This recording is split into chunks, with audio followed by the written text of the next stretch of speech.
I spoke to Leeds University yesterday, day before yesterday. The lady I might have mentioned before, she headed up the inquest for the Ruth Perry case, the headmistress that took her own life a few years back.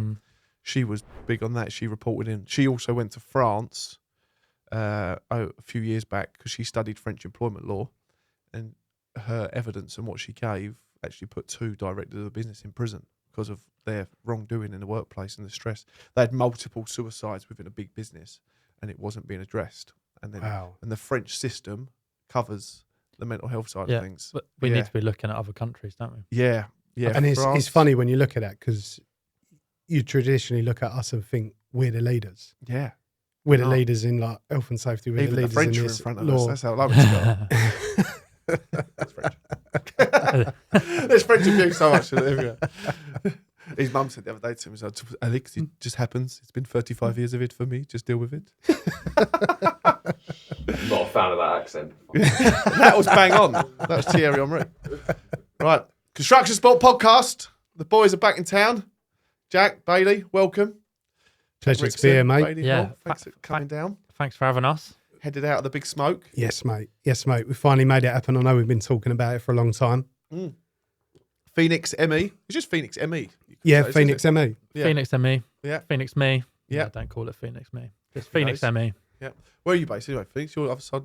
Look, Phoenix yourself, Bay. I'm Reading now. Oh, are you? Yeah, born and raised West London. Sort of ventured out further and further. Yeah. And then I'm just by myself in Reading now. So. Sweet, and you're the other side of the water, aren't you? Yes, mate. Bandit country. You've South East London. How do you feel safe over here? No, I had to check in with a few people. No, mate, I love it. Like I said to you the other day, I spent a lot of my childhood around this area, down on the Blackwater, down there, water skiing and whatnot. But yeah, did you see your mate in South Woodham? Yeah, popped in to see him this morning. He's got a Mark at IMBS. He's got a big welding firm, does a lot of big pipe work. Like very clever guy. Sort of started up on his own. What's his name? Mark Finch. Mark Finch. Yeah. He lives in Woodham as well, does he? No, he lives over by me. Oh, does he? Yeah, but he's just got his yard over here. But cool. Very clever man. Like, done a lot of things for Is he on the industrial estate down there, is he? Yeah, just on the industrial estate over there. Yeah, I know. I grew up in South Woodham. That was my ground. Yeah, he's very clever man. He's sort of become a part of my family, myself and my dad, and we go swimming with him every weekend. Oh, is he? Yeah. Yeah, he's talked about this, didn't you? Swimming. Yes, mate. Not just a paddle at the local swimming pool. No, mate. Open water swimming in the lake, all weathers, all goggles, armbands, flippers. can't miss him. A little thing pinching your nose. Yeah, we've done last couple of years. We've done just shorts all year round, even in the winter. Yeah. How long are you in there for? In the winter, I'd like to say 20 minutes, but realistically, it's about 4 to 5 minutes. Is it? Yeah. Numb? It is at first, and like I was speaking to Katie the other day when you guys were doing the cycling thing. Yeah. I do the ice baths most morning, and you never get used to it. You never sit there and think, "Oh, this is enjoyable." But it's once you get out, it's enjoyable. Yeah. The buzz starts once you get out. But before you get in, you think of any excuse not to go in there. Oh, it's raining outside. I better not go. Oh, it's this or oh, it's that. What time do you kind of target going as well? Early in the day or? I'll wake up probably about 4:45 in the morning. Yeah. Get up, have a bit of water. Yeah. Go out there, do about 3 to 4 minutes in there, and then start getting myself ready and then heading up into town. But just every morning, and then now I've started doing it in the afternoons as well. When I get home from work, bang, straight in there. And it's feel better for it. It's such the science behind it now, isn't it, as well? Massive. And look, like with everything, everyone, there's going to be people on that side who say it's the way forward. There's going to be people say it doesn't do anything. Look, you're doing something, and doing something's better than nothing. Yeah, 100%. You know, even if you're just splashing a bit of cold water on your face in the morning, or even in the shower after you've had a shower in the morning. Yeah. Bang. Do the last minute. Oh, they say you've got through the hardest part of the day then, as well, if you do that. Exactly. Everything else is easy. But the buzz you get from it, you just feel so much better. Yeah. Like if I don't do it, we went up to our Cambridge office the other day to do a big health and safety stand-up with all the directors of the companies that work for us up there. And obviously woke up in the hotel and like the shower was to be designed. It wasn't that great. But even just in the shower, I was just like, I've got to have that bit of cold water to wake up, like just to get going in the morning. You feel unbelievable all day long. We done it after the bike ride a few weeks ago. We got all the way to Sizewell. I think I mentioned to you. A few of us got in the water straight. We got to the coast, and it was cold as well there. And sitting in the bar after, just chilling out. I feel the bit of achings and pains, and the three of us who done the water felt so much better. You do straight away. Fresh in your head, didn't you? And even people are saying now, you listen to people online and stuff like that on other podcasts, and they're saying about people should ice bath before you work out. Really? Yeah. Because you boost in testosterone levels. Yeah. There was a thing about this guy in America, and he was like club level sort of cyclist, nothing serious like Tour de France or anything like that. And he was apparently ice bathing before he was going on his bike rides. And at this level he was working at, they do small little drugs testing and stuff like just to make sure everyone's on a level playing field. And they're just like, drugs in general went that well. Yeah. Lance Armstrong. He was like mid to late 40s, and they're like, your testosterone levels are that of an 18-year-old. Like, really? What are you taking? He's like, I'm literally taking nothing. Yeah. I'm ice bathing, then going on my bike rides. So it's interesting, but I know we've spoke a lot about the testosterone stuff recently since Ryan. Yeah. I think that's something we all need to be looking at as an industry, you know? Yeah. Are you into the ice before we go to Ryan, into the ice? No, Have you got I'm not. I'm trying to get him into it. I can do it after a long, day of sport, but I couldn't get up first thing in the morning and do it. I know mentally I'm like, well, that's going to be good for me. Jack said so. Or, you see Joe Rogan, Wim Hof doing all of that. Yeah.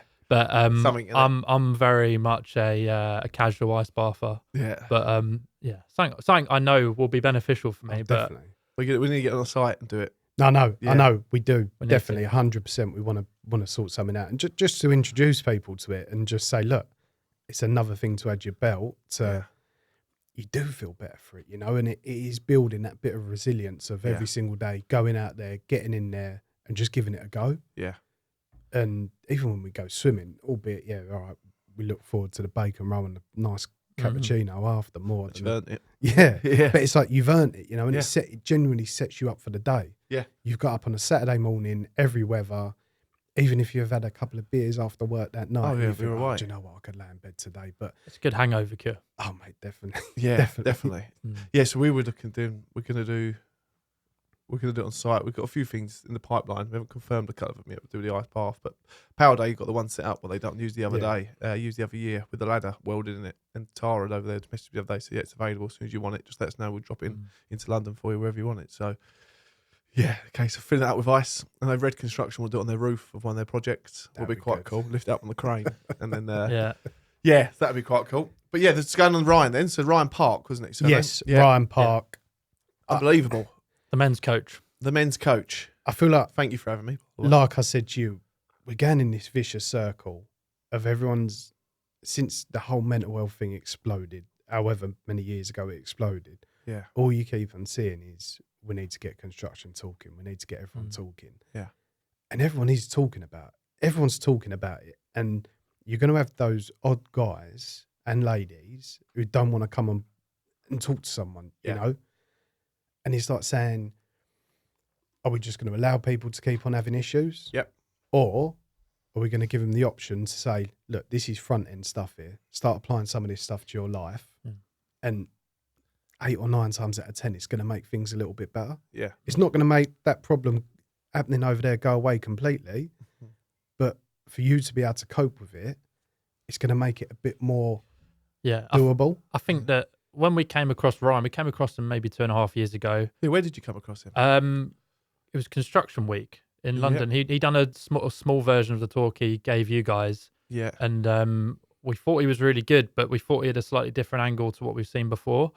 Obviously, with anything, it's not a blanket recipe to be able to sort of solve everybody, but we know obviously we are male dominated. This is going to appeal to a lot of the guys, and even in myself, I know that I'm more of a strategy based learner in terms of, just somebody saying, this is what you should do, actually saying, this is the actual benefits of why I'm telling you to do this. Yeah. And I think having that sort of science approach will appeal to a lot of people, especially you've got other podcasts, other people, with TikTok and stuff as well. Yeah. A lot of guys, especially younger guys, will see stuff saying, 5 things to sort of make your day, and it will be a lot of it, could be a load of shit, but some of it could be really good. And people will pick and choose what they want to hear. So when we sort of saw him, I introduced him to Jack, and we sort of went through the first sort of workshop with him, and he does deliver a few different ones, and we're looking into that as well. But the very first one, the science of male mental health, is essentially a strategy breakdown, sort of 5 or 6 steps of what you should do. This is the benefits for it, whether that's testosterone or whether that's, sport, exercise, sleep, etc. Stuff that you'll hear and you'll read. But it does appeal to a lot of people, and it doesn't just appeal to the guys in the office or on site. It appeals to, the girls and the relationships they have, the colleagues they have. They spend more time with us blokes at work. Yeah. And we've had so many, positive feedback from females in the company, as much as we've had from all the guys. And, Ryan does do a little bit of a feedback sort of summary for us. And I think 99% of it's really good. Yeah. And the only 1% is I want more. Yep. Yeah. So could have been longer.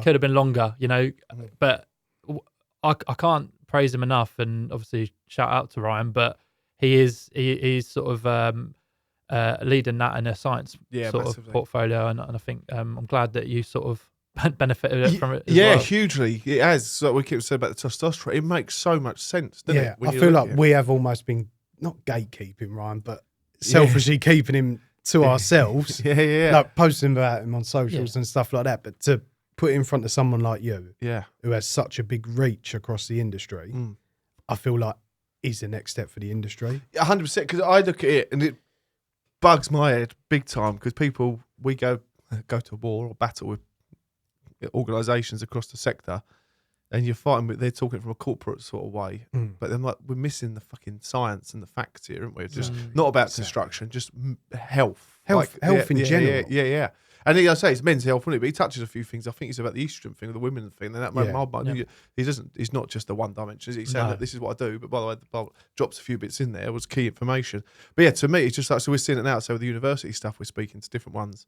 Like they've got the research and the science, they've got the research and stuff. He's got the research. This all makes sense, and this could all work. So why are we in this sector of so many people and not listening to these people? Exactly. Exactly. We just keep on going around in this roundabout of saying, let's get everyone talking, and it's like, we've been saying that for so long.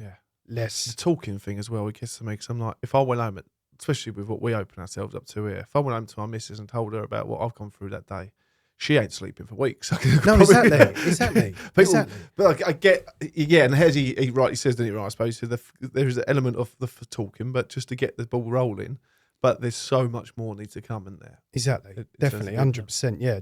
I think just men in general just want to be loved by your family, and respected and appreciated for what you do to them. And it's like, look, if I've got a problem, I'm going to go and deal with it. You don't feel like you've got to sit on the problem. Go and talk to whoever you need to talk to.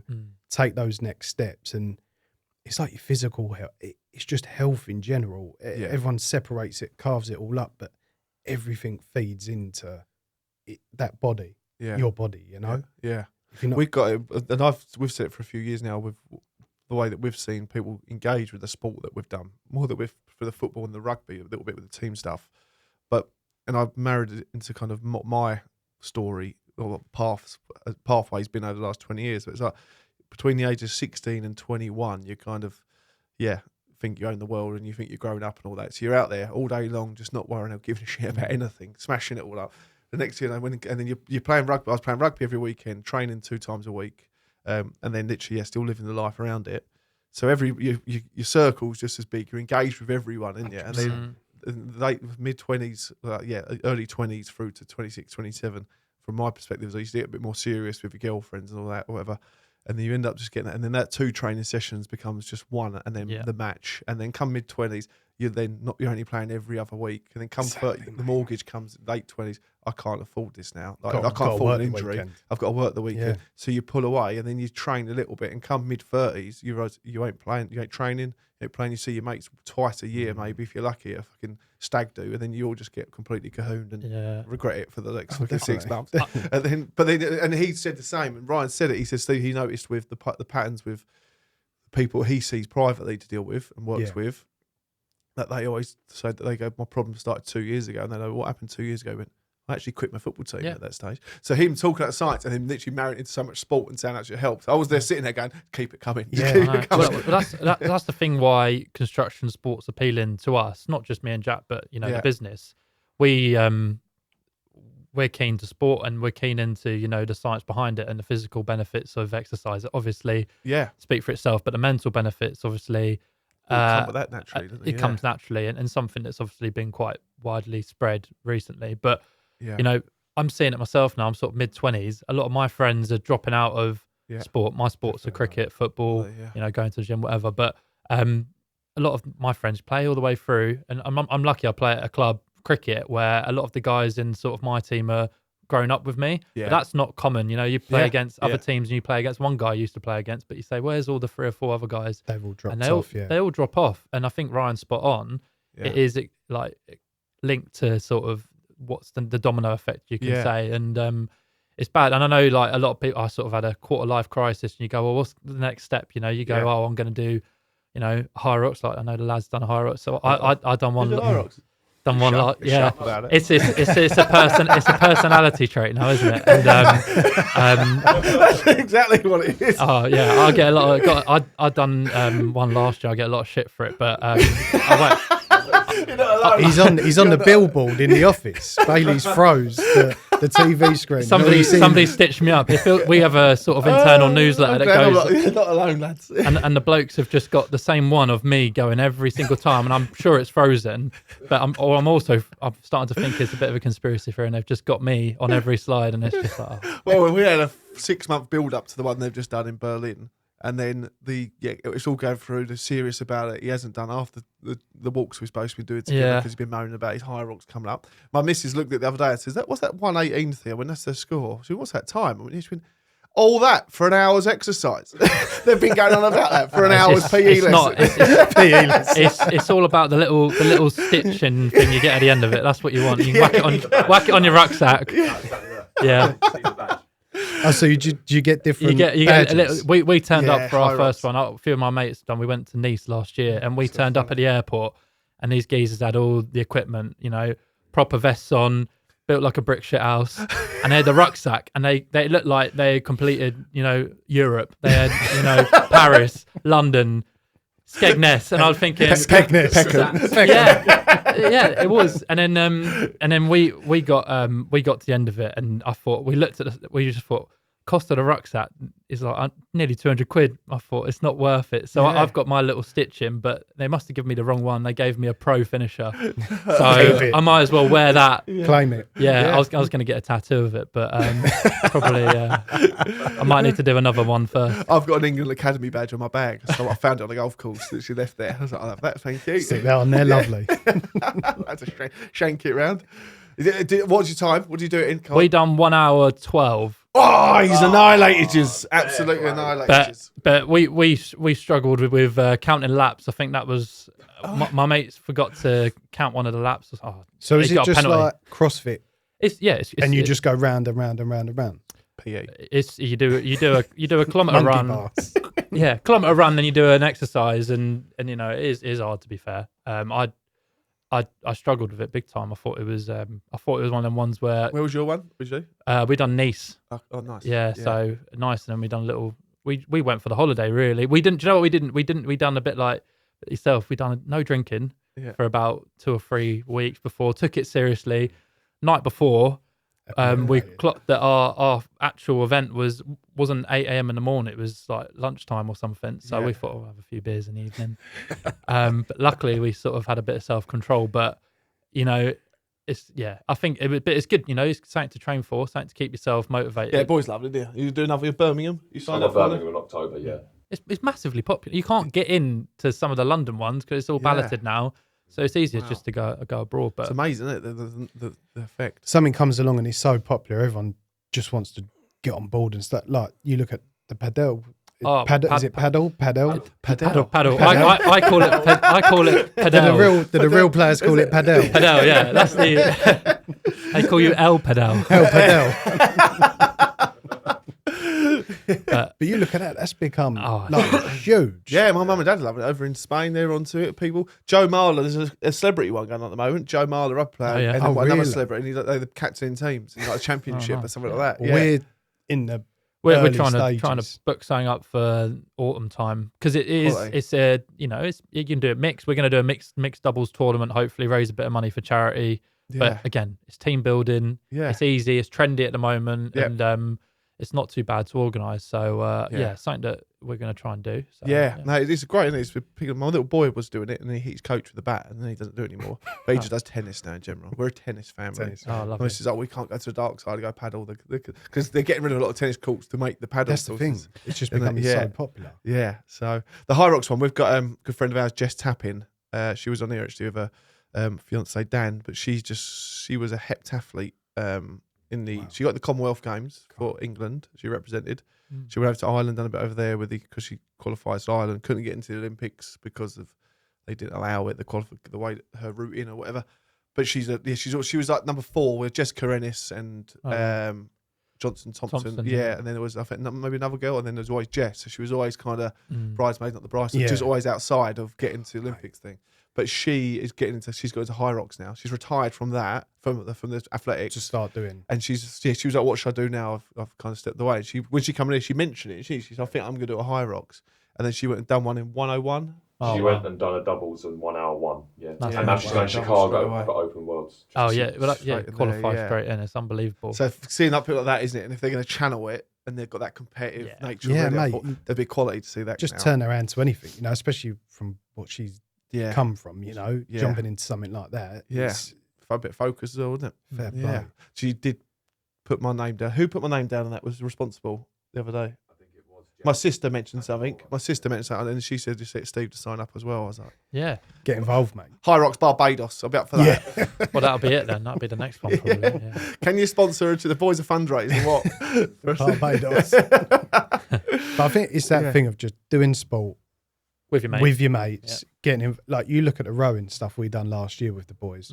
Team of us rowed down the Thames from Greenwich down to where was it? From Greenwich to I don't know. No, we started in Woolwich, went down to Greenwich. And it was probably about 9 nautical miles, they call it. But we had such a laugh doing it, and we had no training before. It was just we booked in a training session with the charity. It got cancelled because the whole charity got... So literally, we went down there the morning before. None of us had ever rowed together. And the lady was like, right, this is how you'll row together. I've done about an hour on the water with her. And she was like, come back this afternoon and you can race against all the other teams. But we had such a laugh. We were just laughing all the way down. But we've done really well, to be fair. And we've just booked up another one this year. I think we're doing Chelsea Bridge down to Greenwich. And there's a big event, one of the big event ones. I think there's a couple of other boats. We've just entered one boat this year. Get on the water and it's turn up and it's Cambridge and Oxford. And you go, oh, shit. We'll beat them. We got the A team. We got Rollins. Superb. But it's just getting out there, and like you always talk about, like everyone's still talking about the site-to-site walk we've done with you the other month. Everyone's saying it was such a laugh, and then I've even got people pulling me saying, "Oh, are you going to do another one?" Because I've heard it was really good and I want to be involved in it. So it's just getting people out there and doing stuff together. Was a good crack, wasn't it? Was it 16 miles in the end? It was a good effort, good day out. We had a good number of people. Lucky with the weather. Base picked it with the weather.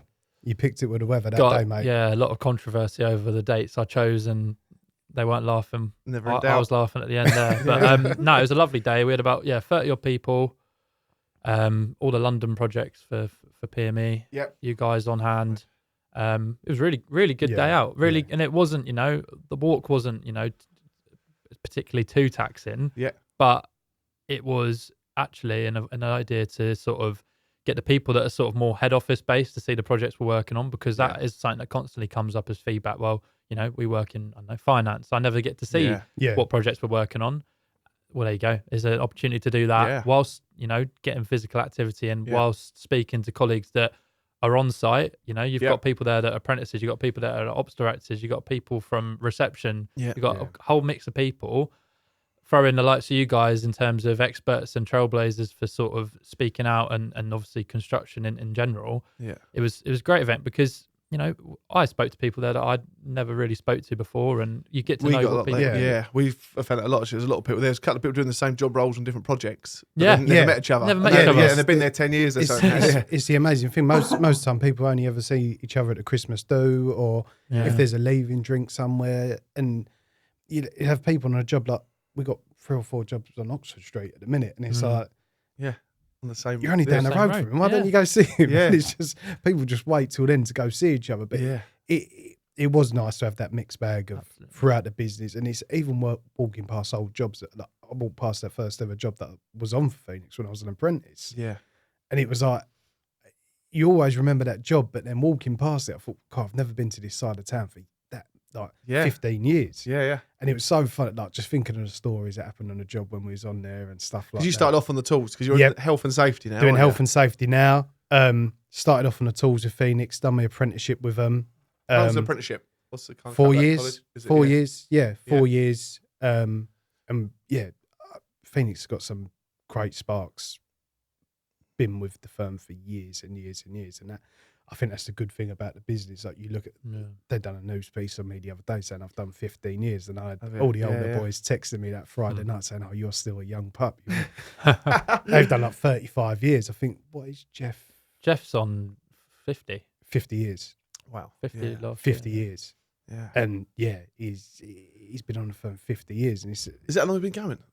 We've been. Funny enough, when I was up near your desk the other day, the guys had our old ledgers, and I opened them up, was having a look in there. I think 1931, and we had an invoice for a job in there for putting up some luminaires in this room, and it was 150 quid's worth of work. Is it? Dated 1936. How cool is that?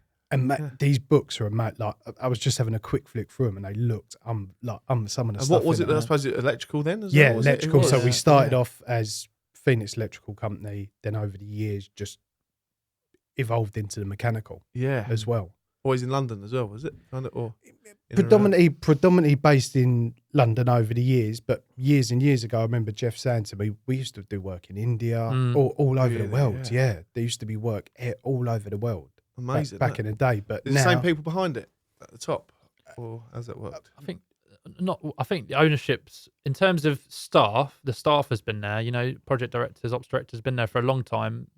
Leo owns it now, sort of take over, sort of 2000s. Yeah. But a lot of the board have been there for quite a few years Simon now. Colin Bourne's been there for a long time. Yeah, we've got a lot of, and I think that's the beauty of the company is there's been people there, not just leadership, but people working in any sort of role on the tools or in the office. It speaks volumes. That have been there for a long, long time, and generations of people working there. You got people that have sort of friends of people that have come into the business or know of each other, and I think that's testament to the sort of, I guess, the culture. I don't like to say that too much, but the sort of the company we are, and I think it's good. It's even with you, mate. Bailey's granddad. Granddad on the firm, sort of. Really? He done it, and then he got my dad into it. And then I thought, I'm not going to be like that. I was sort of not in a sort of, I don't mean it like that way, but in terms of I was a bit more, I don't know, sort of maybe obviously a bit like I'm doing now, office based. Yeah. Went down the education route, university, all that sort of stuff, and then what uni? Essex, actually. Whee! Colchester. Yeah, and then you're at home over here then. Yeah, I felt like it as soon as I got on that train east. I was like, I smell it in the air. Smell the snake bite. Yeah. and I kind of, my sort of end of my uni, and when I was looking for jobs was coincided with COVID and stuff, so I was sort of limited, and I'd done something for a year or so. I didn't particularly enjoy it too much, but thought see what's available, and then it's who you know. Yeah. And clearly not what I knew was beneficial. It was the old man who sort of said, well, there's a role here, and put me in touch with sort of some of the team, and social value was sort of a new thing, and that's how I got into it. So obviously not the same route as Jack and my dad and granddad had, but it's good to have that sort of background knowledge. I've heard stories from Phoenix, growing up. I used to get babysit by some of the guys on site when we were doing Wembley. Probably you can't do that anymore, probably. But I remember, getting carried in the forklift and warehouses and, playing darts in the site office. And I would have been... all signed off. It was all signed off. Yeah. And I probably would have been, 10 years of age. Yeah. And then you come in and Dad used to do the labour management side of it. And he used to get, we used to be having a dinner on a Sunday. He used to get a phone call from a PD saying, well, I need this bloke on site here on a Monday. He's going, well, I'm having my roast beef, mate. And then I used to just not really think about it. It used to be in the back of my mind. As soon as I started working, it comes back to you and you think of all them sort of memories and you see all the hassle and the stories and then you go, well, actually, so coming in pressure / nostalgia. Exactly. So coming into it sort of had a good grounding, luckily. So always grateful for that. I didn't realise the history of that. That's incredible, isn't it? Yeah, mate. It is it's an incredible business, and we're led by some amazing people. Yeah. And I know we can go into any one of the directors' offices. Yeah. And then grab a coffee with them and have a chat about stuff if we need stuff sorted out. Yeah. It is relatively good. And I think your old man was, promoted me out of harm's way, they like to say. Get you out of it. I finished up my apprenticeship. I was on the tools for a couple of years, like just as a spark. And then I still do love it, but I just wanted that next step and I didn't really know where to go. I remember texting his old man one night and just saying, mate, what do I do next? He said, pop into the office in the morning. And just sort of health and safety was an option. I thought, it seems interesting. You have to go to your knee bosh and all that kind of stuff. Knee bosh, done all that. How was that? Tricky?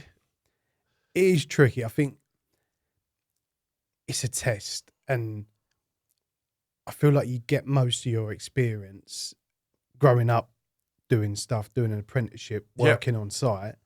I feel like everyone should have that element of being out on site and understanding how site works. Yeah, the dynamics of it. Yeah. You got to take what it says in the book, what the regs say, what legal requirements say, and then wrap it around what's going on out there, you know?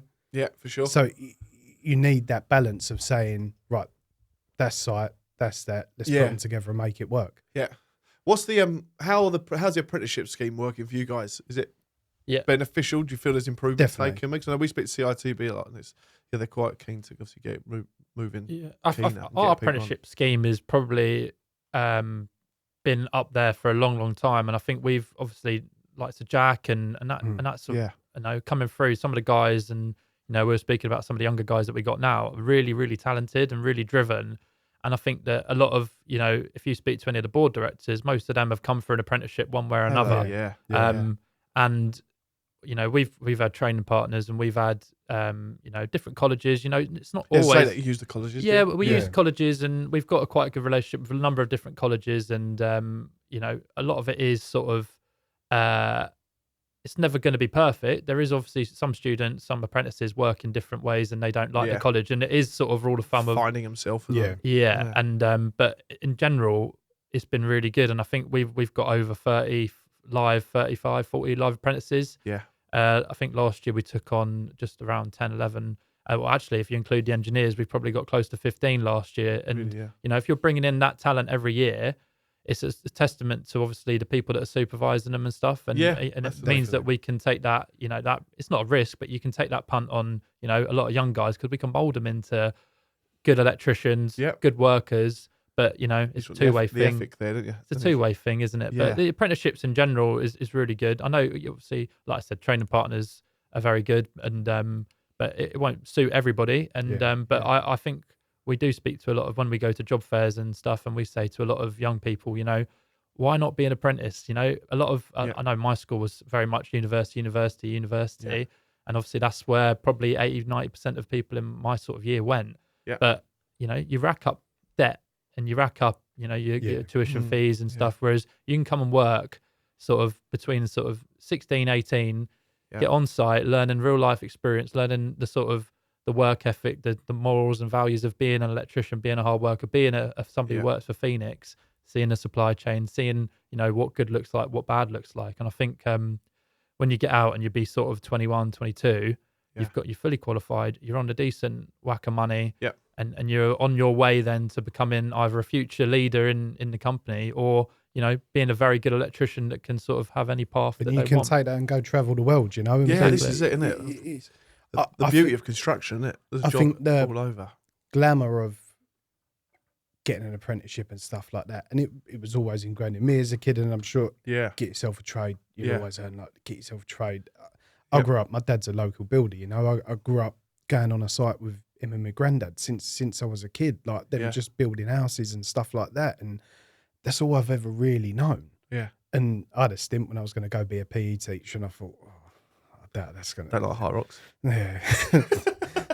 I thought, okay, go do my sparking, but I think it's going to come back around, and you see the shift slowly coming with people talking about these office jobs becoming like driven by AI and stuff like that, and stuff's changing. And it's, I think, in years to come, I know now people are desperate for local electricians, local plumbers, and stuff like that. You know, there's just a severe lack of them. So it's getting those young kids in the door and saying, look, there's a lot of money to be earned. There's a lot of work to be done. Yeah. It's like evident there's a massive labour shortage Mm. pending.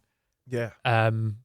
And I think we go to a lot of colleges and do a lot of engagement, and we do a lot of, you know, job fairs, etc. And we speak to councils, schools, and a lot of the kids are saying, well, I'm interested into it, but, you know, I'm not sure this is quite right for me. And I said, well, what's your sort of alternative option? Is it going to get a degree that at the moment it sounded like you're not really sure what you want to do? Yep. And it's like we can only sort of advise on, you know, it's never going to be right for everybody, but it is certainly. What's your thoughts on it? Yeah, I don't know. I feel probably the electrical side of it and the plumbing side, from what we see, is people a bit more dedicated, a bit more professional with it. The bricklaying was talking to Super Trail, a guy, the bricklaying competition. Funny enough, Joe, who was in it last night of Super Trail, is Danny's cousin. Yes, yes, yes. The link, madness. But they were saying it's working. The bricklaying, I think different colleges are having different setups of it. I had a negative side, because I went to East London a few times to a few colleges and done talks, and no one wanted to be in the room there. These guys in there, they were, what was it? They were under carpenters. They were carpenters. They was doing a chippy degree. There's all different stuff. I think there was a bit of plumbing, but some of the kids in there I spoke to, and they were in there because it was continued learning, and they had to be there, and they didn't want to be there. And the teacher even said that there's 20 in here now. Next year we know only 12 of these are going to go to the second year, and then of them you're only going to get 2 or 3 out of this make it to the end. And I was like, so what are they here for then? Well, they have to be here because of the way. And from my experience there, it was a bit like they would. I can see what you're doing. You're getting paid per people on seats. Bums on seats. Yeah. And that's. But then I went to Scotland and spoke up there with a few people, and they will not allow them in the college unless they've got a company behind them straight away. Yeah. And that means the people who are in there want to be there. And I said, was that working? So our college is full up, absolutely full. Yeah. I think they were doing that with the electrical apprenticeship. I know it was a thing when I was doing mine that you had to have a company sponsor. A sponsor. Yeah, I thought it was like that. Yeah. Either saying we're going to take him on in a year's time, or he's with us now. Yeah. That was a thing. I'm sure it was a thing when I first started. There was something there. And I was like, there's got to be something more you can do that to back these. Yeah. So I said to them, what these? They're here 2 or 3 days a week. What else are they doing? They went, they're just unemployed. A couple might get a job in the evening at Wetherspoons down the road, and then they come in here and do the 2 or 3. I'm like, well, they're getting no experience outside of this or seeing the potential of what it could be. So there was a little bit of, I know it was a built up area, but I think in my head I was like, there's so much more these companies can do to go into these colleges. But then at the same time, I was like, so I said to them, have any of them got CSCS cards? They went, we give them the option. They were given the option of that, but we don't push it too much. I was like, why? And they kind of didn't really say. They said, well, we'd like to do this first and then get them onto that. I went, why don't you do that day one?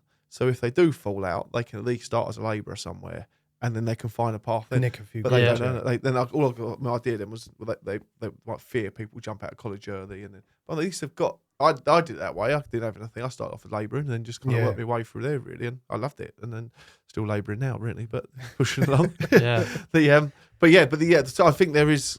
Yeah, but then again, it's a new generation. People, I don't think the youngsters potentially aren't as keen as what they may used to be. But is that because of society and people? Everything's online now. I think you're looking at everything online, influencers. You want this, that, and the other. Yeah, you don't want to be going to work and get. But then on the other side, you're achieving something. You're building something with your hands. Yeah, you know, and that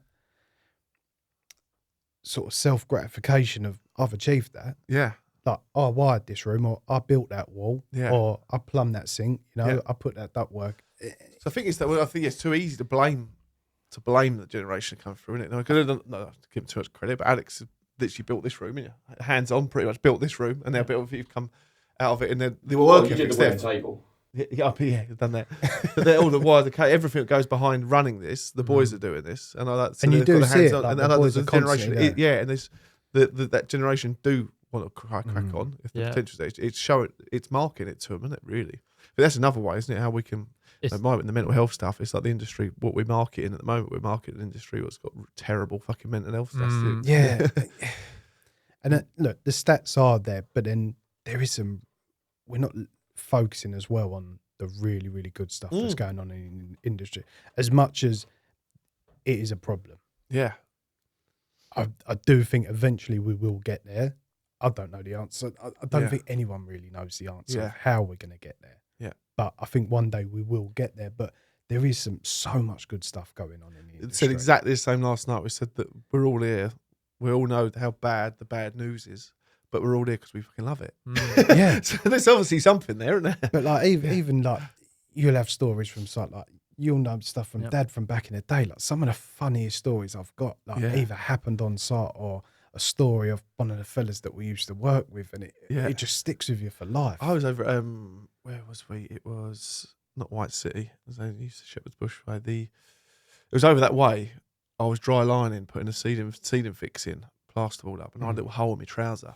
And someone's put their hand, the lad who's running the company, I think, put his hand through the hole in my trouser, pulled the whole fucking leg off my trouser. And literally, I've literally got my pants hanging out, and I've just got one leg. I was like, shit, what'd I do? And I walked around to the charity shop and bought some fucking new trousers for the charity shop. And I remember walking around there thinking I'll probably get arrested for looking like this. Walking down with one leg. You fit in around most parts of London like that. But I spoke to someone the other week about it, and they were like, that is so wrong. This is the problem with it. This is how people are treated. And they took like a real discredit to it. I was like, that's the funniest story I've got in the industry. Don't take that away. It's having that balance it built me. Genuinely having a laugh with your mates. Yeah. And like, as soon as that thing in the newsletter coming out on Friday saying about Jack's done 15 years, all my mates are in the firm. Abuse. Just text message, abuse. Not well done, mate. Congratulations. Like really proud. Yeah. Just abuse off the bat. I've got to find it. There was a report come out the other day about it, and they got some real insight to people on the ground's feedback, and it said that, and it defended the banter side of it. And I thought, good in a way. You get it. There's lines. Yeah. There is clear lines, and you genuinely know when someone is being just horrible to people. Yeah, definitely. Yeah. But it's almost that term of endearment of just saying, I'm going to dig you out. Yeah. But you know you're my mate. Like, we care about there's that line of earning the right to give each other. Yeah, definitely. There's nothing like when someone new comes to the party and then they give it a banter and everyone goes, bit fucking early, mate. Isn't it? Who the fuck are you? That's it. And it's like, as long as you're getting, you've gone too early. Everybody's got the same common goal. You want to get a job done. You want to work hard, but you're working there for 8-9 hours a day. Yeah, you want to be able to make sure that you have fun whilst doing it. Otherwise, everything just has a knock-on effect, and that happens for any walk of life. You imagine if you're told you're not allowed to have a laugh, enjoy yourselves, or have a little bit of banter in it. The industry is going to fucking snap. So that's what just like robots turn up, don't talk to each other, do this, do that. Saying that on the robot stuff, is AI creeping into the ME world? Marketing it is, because the boys keep on doing dodgy pictures of people, and you go, well, I don't know if that's real or not. But in terms of our stuff, we're using all that sort of Power BI and all that in terms of data collation, and like Ed does a lot of stuff, and for the stats, for our statistics and stuff like that. We've just taken it all off an Excel spreadsheet. Used to just live on an Excel spreadsheet, do a couple of charts and stuff. Now, Ed, he joined us a couple of years ago. Great guy. He's done some amazing stuff with it. What he can do with it. We're looking at our accident stats now, and it's traditionally, I always thought Monday morning, Friday, when we was having our accidents. Our accidents usually happen after lunch break on a Thursday. Really, yeah. More so after the lunchtime break. Yeah. But usually happening on a Thursday. People pushing to get an easier Friday, maybe? Don't know. But it gives you that option to actually dive into, the statistics and try and analyse it. It's facts. It's facts. But in terms of other stuff, I wouldn't say it is massively. I mean, obviously the CAD and all that side of things is always coming on, and our side of team there is growing. So that's good, and I'm sure it will sort of blend into that at some point. Yeah. In terms of, I mean, obviously on the tools, you ain't going to see too much creeping in. I think the biggest thing is, you know what, actually, I see a lot is people are applying for roles with chat GPT or AI sort of CVs process, and you can just tell. And I don't know, like, or people write in like LinkedIn posts and stuff, you know, you can tell. And that's the only thing that sort of winds me up, because I can see it, and you can see the American spelling, or you can see something, because it just won't make sense. Yeah. And if you know what you're talking about, there's a Z in there. But I do think if you use it to your benefit, then it's got so many good things. Like if you're looking for you know, ideas and stuff, you might get something coming up there. Or but if you can tweak it and use it, I know Terry Hussey, my manager, he loves it, but he does it for the right reasons, and he finds ways to do it, and it's quite clever with it. We've kind of, I've actually summoned Jack Rumble mentioned to me about a year ago about it, and I kind of didn't get it. I was like, well, what do I use it for? But then once you start moving, you do it. My missus was the same for a few months. She just got into it. She's like, kids party. There's a school PTA event, rainbow party walk thing. There's all this colour dye being chucked about, and bang, bang, bang, create poster. And it's actually quite a pucker poster. Oh yeah, still, that side of it for something like that, for like the normal person who wouldn't have a clue how to put a poster like that together. Yeah. And the level, and it looks decent as well. Yeah, definitely. But then today, I was actually doing it before you come in. I got put out today just about the French employment law. So I was like, can you please explain to me simply how French employment and you can law just covers pull out mental health and suicide. And and it's come over six different facts about it. And this is how they do it. So for everyone who keeps hammering me on LinkedIn going, this would never work. I'm like, well, it's bloody working over there. Like, if the French can do it, come on, we've got to be able to do it. The Japanese are doing it, and the Americans are doing it to a certain degree. I think the Americans record it, but they don't. It's not, the law isn't there as such at some degree. I'm not too sure the details. But like you say, you just say ChatGPT, simplify that for me and explain it. Explain that to a groundwork. It's amazing what it can that's do. really good. Yeah, you got to use that, because that will make your life quicker. Yeah, just literally the frameworks. We're looking at now what we can do for the membership on 100 Club and that. So how can we really benefit everybody as much as we can, as kind of clearly as we can as well. So that's kind of moving on again. But and even now, I suppose the next one is to ask ChatGPT, what do we do with testosterone? The testosterone side. That's the thing. But I think it's just as a whole, just getting stuff in front of people, like the ice bathing, even like the breathing stuff as well. Yeah, I know you guys have got something planned coming up, and the Wellbeing Day. I just think getting that in front of people, and it's like, look, it's not going to be for everyone. Look, some people are going to turn around and go, no, that's not for me. I went on a Wim Hof course last year with my dad. You know, he's 70 years old. Yeah, never really sort of like that holistical stuff. Not too sure, but he loves the cold water stuff. Yeah. So he's like, if I can breathe, it means I get staying there for a bit longer than blinding. Yeah. And we went on a course, and don't get the start of it. He's looking over me, pulling a face, and that when we're meant to be like closed eyes, breathing. Nice. Do you do the breathing now to get into? I don't do it as much as I should. In the winter, I'll do a couple of deep breaths before I get into the ice bath, just to sort of prep you up a little bit and get that warm body thing. But we was talking to the instructor, and she reckons to do your like level 1, you have to do like 30 minutes in like 1 degree water, and they literally just all do it through the breathing. Yeah. But I think just stuff like that, and just making people aware of the testosterone stuff is very interesting. It's becoming a big thing, and like anything, there's people jumping on the bandwagon, going, "Oh, come and do this, and we'll give you this, we'll give you that." But I think we just need to find out more about it, and just find out. It probably is the way to go, but what's the next steps after that? If someone flags up saying they've got low testosterone levels, what do we need to do? Can we influence that through diet and stuff like that? I know Ryan was doing a lot of stuff on the diet side of things, and looking at that side of how you can boost your testosterone levels solely through diet and what you're eating and what you're taking in, you know?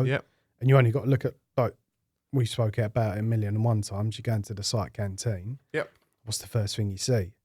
Red Bull Monster.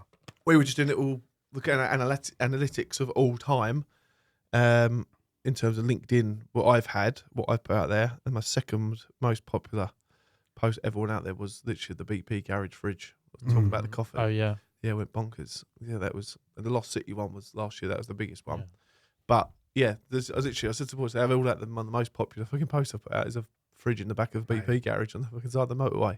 But it's what everybody sees every day, isn't it? Yeah. And whether that's drinks, on the site, whether you go to Tesco, whatever, you're going to see the same stuff all the time. And that's just good marketing by them, but also people not being in the know of the benefits and the risks. And I think with that as well, so many people obviously get it with the traction we got off that post was it struck a nerve where there's people that don't fucking get in the way of my drink, and people get angry towards it, but then a lot of people back it up and say, well, the science is true. That's what it is. It's not good for you. But there's a lot of people in a way, and people say it pushes the addictive trait in the brain and things like that. Definitely. You almost want to rewire it to say, become addicted to working out, become addicted to jumping in an ice bath or doing breath work, because that's what you want to change that addiction to say, right, that's my new addiction. I want to get up and go run 5K in the morning, or I want to go do a Hyrox, start training for a Hyrox, and just doing stuff like that and just rewiring yourself to say.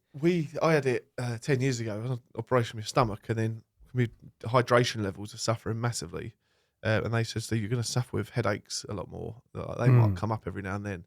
He said, but just because your hydration, but then also a bit of sugar levels might be all over the shop. So if you're suffering, just have a small can of Coke. It won't hurt you, just to get your sugar levels up, just to give you a little boost. And then I started getting headaches, so I had a can of Coke.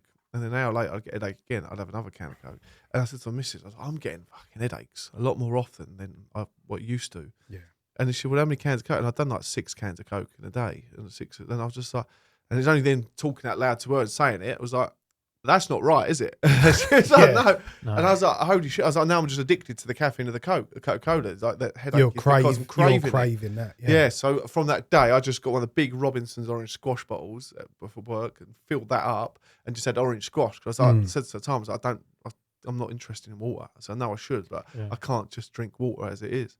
And at the time, so I like weaned off, like as part of my detox. So the kind of became clean on the Coca-Cola. I went to squash and now just drink shitloads of water. Really, I need to drink more. But here's the hardest thing, just to say, and it's that rule of thumb of saying, look, if you're doing it 80% of the time, you're gonna be having the odd beer here and there, isn't the worst thing in the world, but having the beers every single day is. And it's like, try drink as much water as you can, and just carry that water bottle around with you. Understand.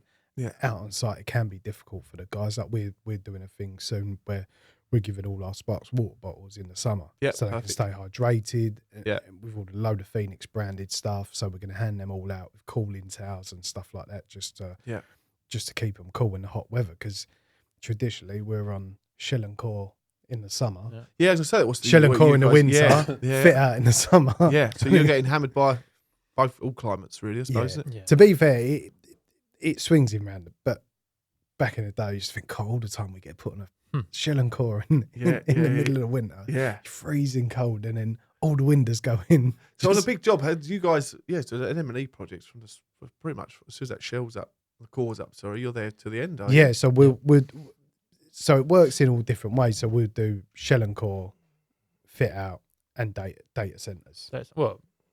Everything. We do labs, all sorts of different stuff, universities, working all types of different buildings. But shell and core stuff's it's all really interesting. And like the fit out stuff is just like go. Is it? Yeah. Get it. That's a mad part of London, what's going on in that fit out world, isn't it? Yeah.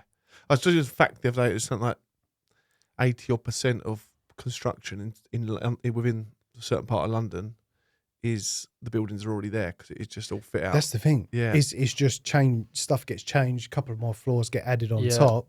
Regulations change as well. Definitely. These jobs have got leases. These projects got leases, and they could have been done in the 90s. Now that's their time to get done again, and that will be the same in 2030. Regulations, I suppose. 100%.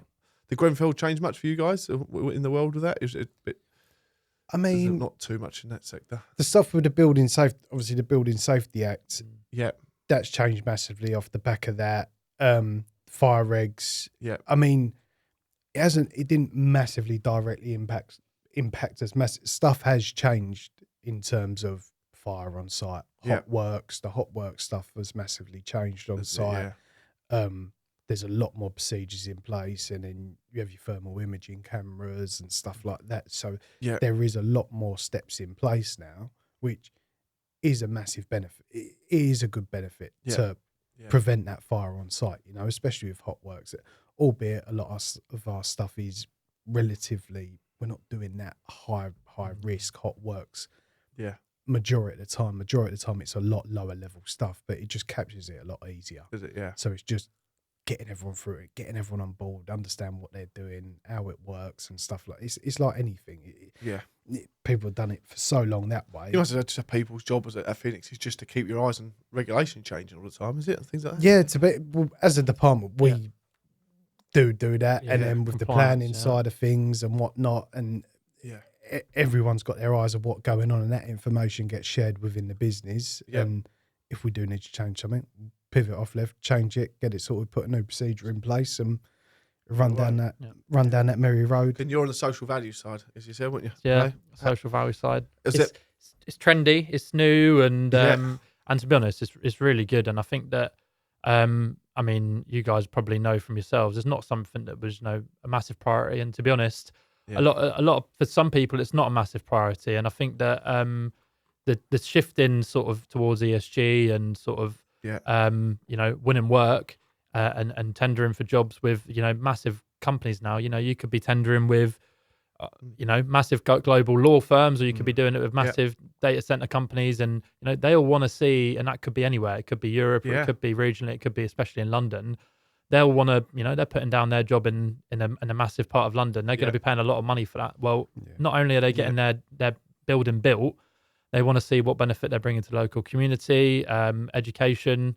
And I think they also realise that there is there's a labour shortage. We need to employ more young people. How can you do that? Well, that's going to schools, colleges, getting the word out there. And we do a lot of lovely charity work, stuff with you guys, stuff with other charities, all sorts of charities. There's no sort of...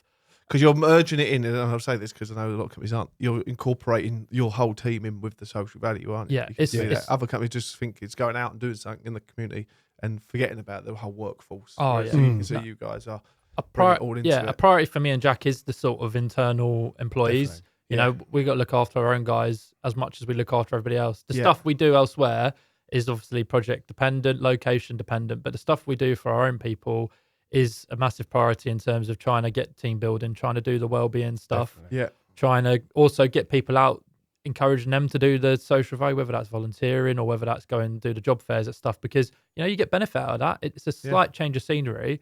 And I know it might not be priority. Sometimes it is, legal requirement to do it on, Section 106 and all that sort of stuff. But we've seen a lot of good from that because people are getting out. They're changing the way they work because they've met people that actually have changed their way of thinking. You meet a young person, that could be quite inspiring for some people. Or you meet a charity and likewise with that. But it's good and I enjoy it. I go to every project, Not many people in the company can say they work on every project. So I get to go to everything.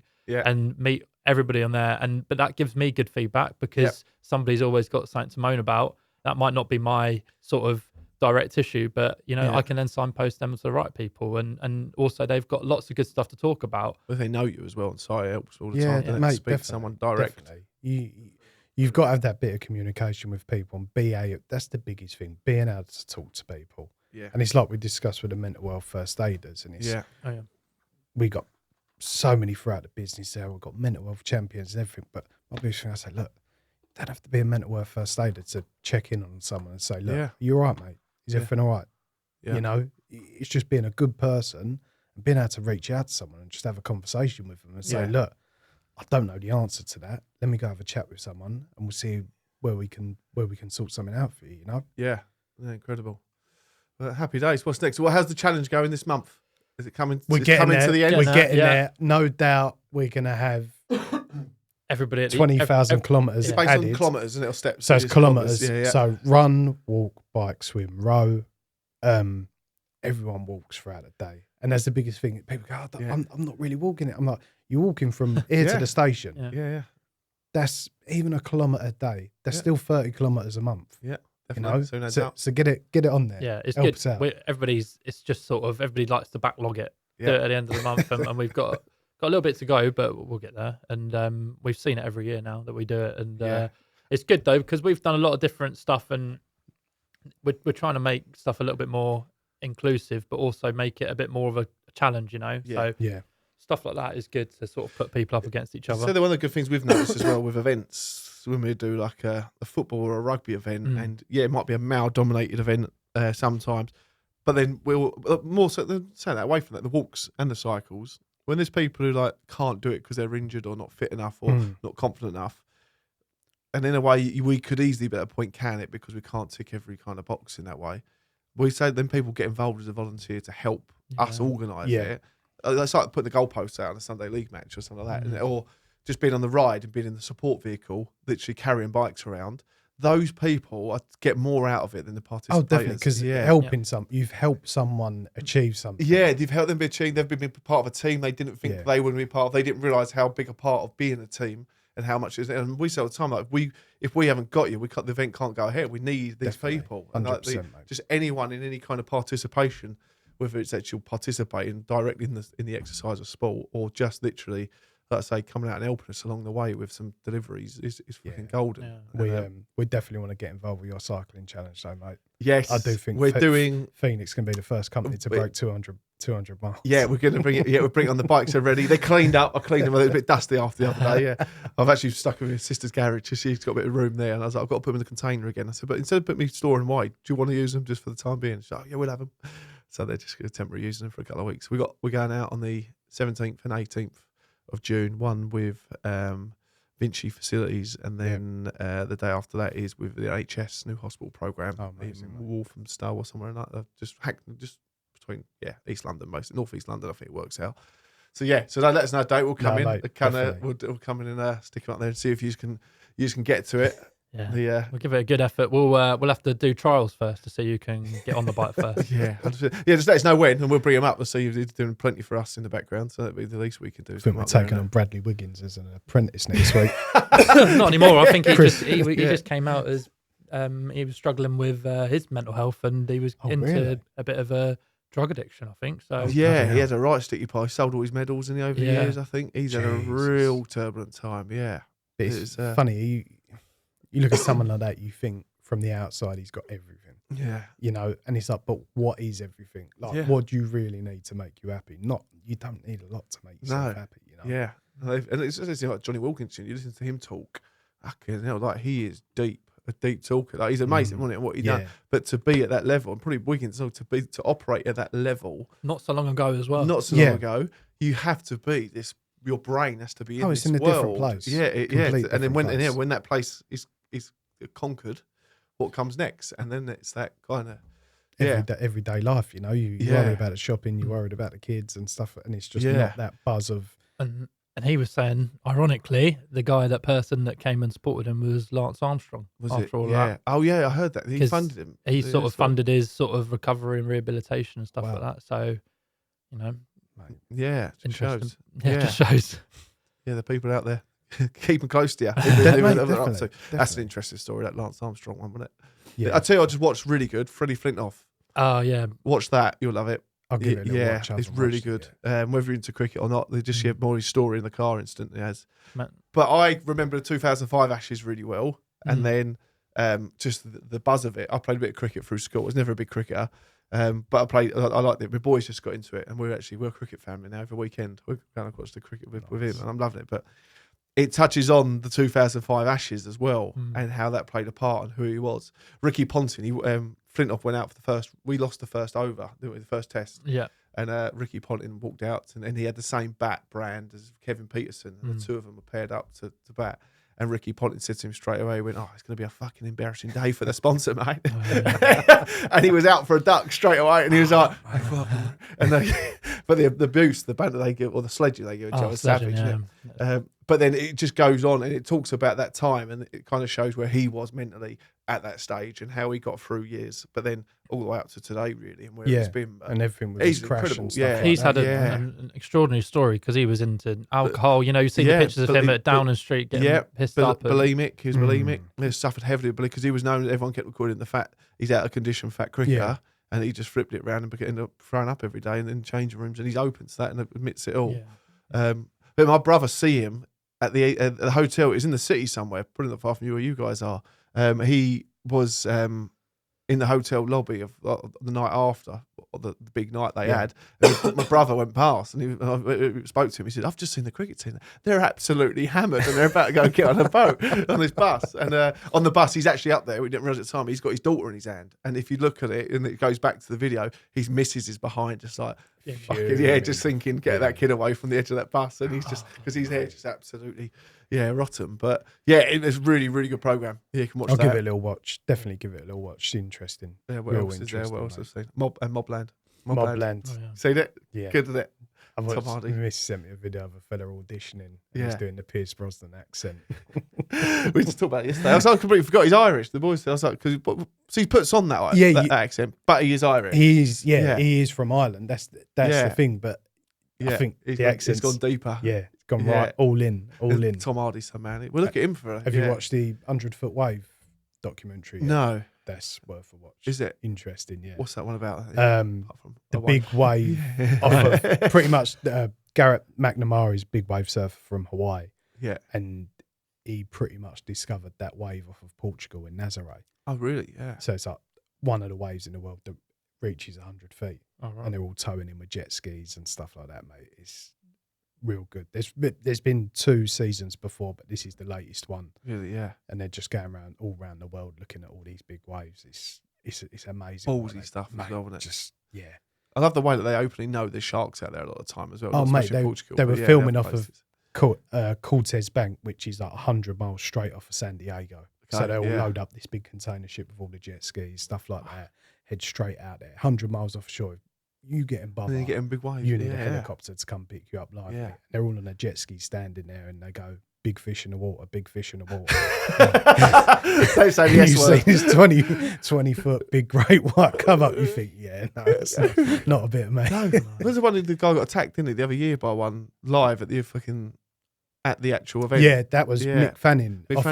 Yes. In J Bay in South Africa. Yeah, it just shows him. Mate, like you talk about resilience. Have a little look up at Mick Fanning. Yeah, like what that guy's been through, unbelievable. Is it? Yeah, just the story of his lifetime, like losing his brother when he was a young kid. Yeah, then he lost one of his brothers literally the morning before. I think he went out and won a world championship. Yeah, and then during he was in a race for like the WSL World Championship. Yeah, for when that shark attacked him. Was it? Yeah. Yeah. But look, again, it's like the resilience. And that's what we've got the boxing world, are they? So you're never going to be a boxer if you're brought up in a privileged upbringing. Yeah. Isn't it? Because you haven't got that natural fight of survival instinct. No, but then you look at the guy who won the other day, who beat the Romford Ball. Oh, Johnny Fisher, yeah. Dave Allen. Dave Allen, the Doncaster de la Hoya.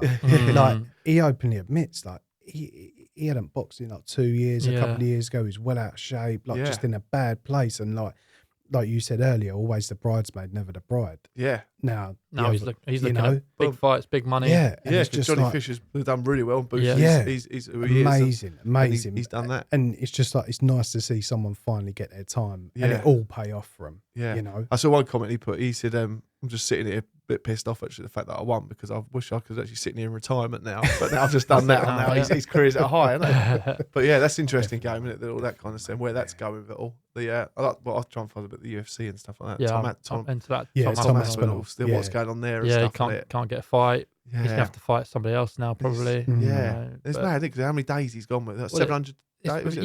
Nearly a year and a half now, I think, and it's going to be probably even longer by the time he gets a fight. But yeah, he's got to go for a camp and all that. And he is, in terms of UK MMA, he's the best. Yeah, definitely. You're missing some vital times, isn't there? Because it's not a long career. Yeah. Inactiveness, as you see with people like McGregor and stuff, that's going to come back and potentially haunt him. Hopefully not, but it's mental that, because he's got to sit there and know, I could be world champion. I should be world champion. And so I think that's when he goes. So I know he's obviously he spoke about on the line the other day. He said he's getting paid still. They're sort of looking after him. They'll always look after him. The fight, they're not. The money's 2 or 3 down the line. That money for a fight night is different. Especially fighting at that level. Yeah, but in their heads as well, him in the process now will be like being paid to be 2 or 3 days. The main thing they want to do is just fight, isn't it? He's going to be like, it's like just saying you're the best footballer in the world, but you're not going to let you have. You're not going to have a kick about at the moment. Definitely. And now what that's going to do to him, isn't it? But gentlemen, been a pleasure. It's been a pleasure to anything we've missed out on? We touched on no, mate. Just thanks for having us on. Yeah, thank you. obviously, we appreciate all the stuff that you've helped us with, and Yeah, looking 100%. forward to Absolute doing some more stuff. No, And all the good stuff you're doing throughout the industry, you know, it's real, relative, like just real stuff, you know. Yeah, no, thank you guys. I think it's been a couple of years we've been speaking now, and so it's good. Yeah, We've been guys are supporting us and supporting back everywhere we can. How long we in? It was a good time. 1 hour 10. Oh, look at that, perfect. Oh, you'll be happy. He always says that's his number, 1 to 115. 110. Lovely. 1 to 1. Yeah, not his Hyrox number. You're right, I find. Cheers, gents. Cheers. We'll Thanks, let you Steve. get some Thanks to all the food. team. Nah, Monch 2.